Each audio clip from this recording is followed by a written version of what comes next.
Pernah nggak sih bapak atau ibu ngalamin kayak gini? Si kecil sakit lagi, gejalanya persis sama kayak kemarin. Terus kepikiran, pakai obat sisa yang lama aja deh, kan sama. Hayo ngaku. Nah, pertanyaan yang kelihatannya sepele ini, jawabannya itu penting banget loh, dan bisa jadi penyelamat loh. Yuk kita bongkar bareng-bareng bahaya di balik kebiasaan pakai resep lama. Kalau Anda pernah ada di dilema ini, tenang, Anda nggak sendirian kok.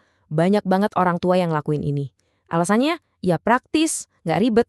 Tapi pertanyaannya, praktis itu udah pasti aman belum ya? Mari kita cari tahu jawabannya bareng-bareng.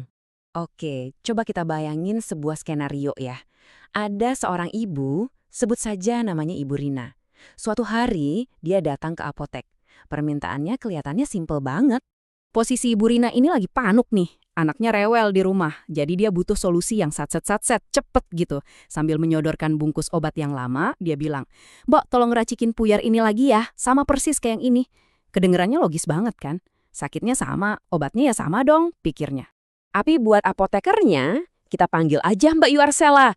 Bungkus obat yang udah agak lecek itu, wah, itu red flag. Tanda bahaya besar yang sayangnya nggak disadari sama Ibu Rina.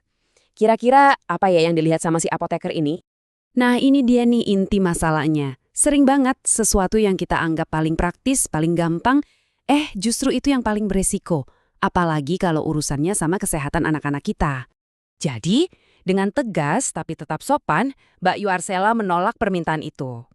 Bukan karena mau bikin ribet loh ya, tapi karena ada satu hal yang nggak bisa ditawar sama sekali. Keselamatan si kecil. Jelas Ibu Rina jadi bingung dan mungkin sedikit kesel. Loh, sakitnya kan sama, kok jadi susah begini sih? Wajar banget reaksinya kayak gitu. Jujur aja, mungkin kalau kita di posisinya, kita juga bakal mikir hal yang sama kan? Oke, sekarang kita masuk ke bagian paling penting.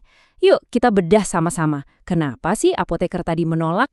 Ini bukan sekedar soal aturan yang kaku, tapi ini soal ilmu pengetahuan yang krusial banget buat keselamatan anak kita. Ini dia kuncinya, catat baik-baik ya. Dosis obat untuk anak itu dihitung berdasarkan berat badan mereka saat ini. Exactly saat ini.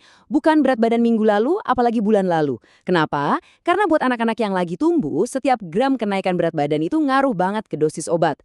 Coba deh lihat perbandingan ini. Minggu lalu berat si anak 10 kilo. Dosisnya pas dan efektif.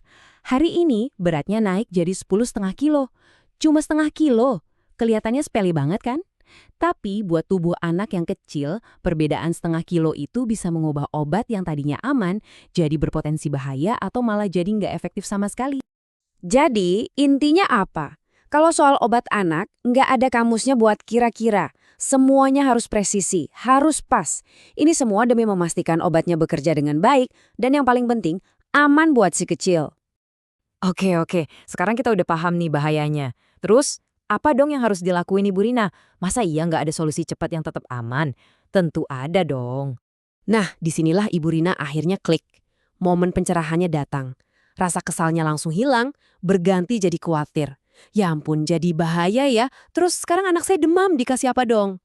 Dan apoteker pun ngasih solusi yang cerdas, aman, dan tetap praktis. Untuk pertolongan pertama demamnya, bisa pakai sirup penurun panas yang dijual bebas di apotek. Ini aman dan bisa dibeli tanpa resep baru. Tapi, ada catatannya nih. Kalau dalam 2 hari gejalanya nggak membaik, wajib hukumnya untuk langsung ke dokter. Dari cerita Ibu Rina tadi, pelajarannya berharga banget ya.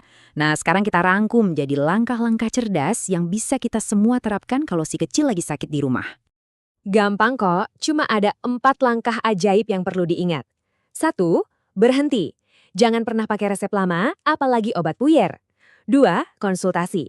Ngobrol dulu sama apoteker atau dokter, jangan ambil keputusan sendiri. 3. Pertolongan pertama. Buat gejala awal, kayak demam, kasih obat bebas yang aman. Dan yang terakhir, 4. Periksakan. Kalau sakitnya nggak reda-reda, langsung bawa ke dokter buat diperiksa ulang dan dapat resep baru. Dan akhirnya, Ibu Rina pulang nggak cuma bawa obat yang aman, tapi juga bawa ilmu baru. Sebuah pengetahuan yang bikin dia jadi orang tua yang lebih berdaya dan percaya diri untuk mengambil keputusan terbaik buat kesehatan anaknya. Keren kan? Jadi gimana? Siap jadi pahlawan kesehatan buat si kecil di rumah? Ingat ya, keputusan kecil yang cerdas yang kita ambil hari ini, yang kelihatannya sepele, itu adalah investasi besar loh buat masa depan kesehatan mereka. Sampai ketemu lagi di pembahasan seru berikutnya ya.